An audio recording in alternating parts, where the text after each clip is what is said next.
Banaskantha cross LCB ટીમે ખાડિયામાંથી ₹2.53 લાખનો દારૂ ઝડપ્યો। ખેતના મકાનમાંથી 777 નંગ દારૂ બિયર મળ્યા, આરોપી ફરાર। બનાસકાંઠા એલસીબી પોલીસે ઓગળ તાલુકા લુકાના ખાડિયા ગામની સીમાઈ ખેતરમાંથી ભારતીય બનાવટના વિદેશી દારૂને બિયરનો મોટો જથ્થો ઝડપી પાડ્યો છે। આ દારૂનો જથ્થો ₹2,53,676 ની કિંમતનો હતો। બનાસકાંઠા જિલ્લાના LCB staff Thara police station વિસ્તારમાં પેટ્રોલિંગ કરી રહ્યો હતો, જે દરમિયાન તેમને ખાનગી બાતમી મળી હતી।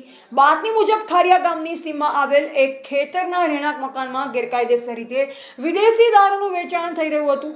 બાતમી આધારે પોલીસે ગજેન્દ્રસિંહ અભયસિંહ વાઘેલાના કબજા ભોગવટાના ખેતરના રહેણાંક મકાનમાં દરોડો પાડ્યો। દરોડા દરમિયાન પોલીસને પાસ પરમિટ વગરનો ભારતીય બનાવટનો વિદેશી દારૂ અને બિયર ટીન મળી કુલ 777 નંગનો જથ્થો મળી આવ્યો। જોકે પોલીસ રેડ દરમિયાન આરોપી ગજેન્દ્રસિંહ અભયસિંહ વાઘેલા સ્થળ પર હાજર મળ્યો નહોતો અને તે ફરાર થઈ ગયો હતો। પોલીસે ઝડપાયેલ દારૂના જથ્થાને થરા પોલીસ સ્ટેશન લાવી કાયદેસરની કાર્યવાહી હાથ ધરી છે। રિપોર્ટર નરેશ ડી વ્યાસ, બનાસની પુકાર, સમાચાર ગુજરાત।